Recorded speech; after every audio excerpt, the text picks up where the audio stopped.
ఎన్నికలకు ప్రతిబంధకంపై ఏం చేద్దాం? చట్టంపై ఉపసంహరణకు సంబంధించి పరిశీలిస్తున్న ఉన్నత స్థాయి వర్గాలు. పట్టణాల్లో పంచాయతీల విలీనంపై కేసుల పరిష్కారం దిశగా అడుగులు. 123 చోట్ల ఒకేసారి ఎన్నికలకు చర్యలైతే చేపట్టాలన్నమాట ప్రభుత్వం. రాష్ట్రంలో మున్సిపాలిటీలకు సంబంధించి కార్పొరేషన్లు, నగర పంచాయతీలన్నింటికీ ఒకేసారి ఎన్నికల నిర్వహణకు ప్రతిబంధకంగా ఉన్న చట్టం నెంబర్ 5ను ఉపసంహరించుకునే విషయాన్ని ప్రభుత్వ ఉన్నత వర్గాల దృష్టికి పరిశీలిస్తున్నాయి. ఇందుకోసం న్యాయ నిపుణుల సలహాలు తీసుకుంటున్నాయి. చట్టాన్ని సవాల్ చేస్తూ హైకోర్టులో పెండింగ్లోని కేసుల పరిష్కారానికి ఉపసంహరణే సరైన పరిష్కారమని అధికారులు భావిస్తున్న రాష్ట్ర పురపాలక పట్టణాభివృద్ధి శాఖపై సీఎం చంద్రబాబు ఇటీవల నిర్వహించిన సమీక్షలో 123 మున్సిపాలిటీలు, కార్పొరేషన్లు, నగర పంచాయతీలకు ఎన్నికలు నిర్వహించేందుకు ఏర్పాట్లు చేయాలని అధికారులకు ఆదేశించారు. కోర్టు కేసుల కారణంగా 2021 మార్చిలో 100 చోట్లే ఎన్నికలైతే నిర్వహించారన్నమాట. ఇక చట్టం 5 ఏంటంటే, వైకాపా ప్రభుత్వ హయాంలో పలు గ్రామ పంచాయతీలతో కలిపి కొత్తగా వైఎస్ఆర్ తాడిగడప, రాజం, ఆలూరు, బి కొత్తకోట, చింతలపూడి, పొదిలి ఇక్కడ పురపాలక సంఘాలు నగర పంచాయతీలుగా ఏర్పడ్డాయి.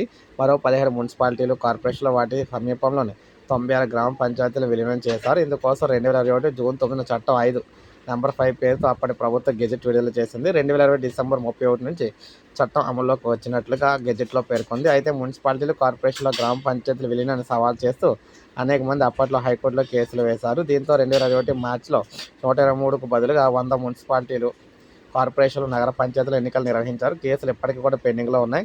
ప్రస్తుతం 123 చోట్ల ఎన్నికలు నిర్వహించేందుకు చట్టం 5ను సవాల్ చేస్తూ హైకోర్టులో వేసిన కేసులు వాటిని ఉపసంహరించుకునేలా చూడాలని ప్రభుత్వ ఉన్నత వర్గాలు భావిస్తూ ఉన్నాయన్నమాట. దీనిపై ఎమ్మెల్యేలో భిన్నాభిప్రాయాలు వ్యక్తమవుతున్నాయి. కొందరు సుముఖత వ్యక్తం చేసినా కొందరు వేసిన వాటిని ఒప్పించడం కష్టమని అత్యధికులు అయితే చెబుతున్నారు.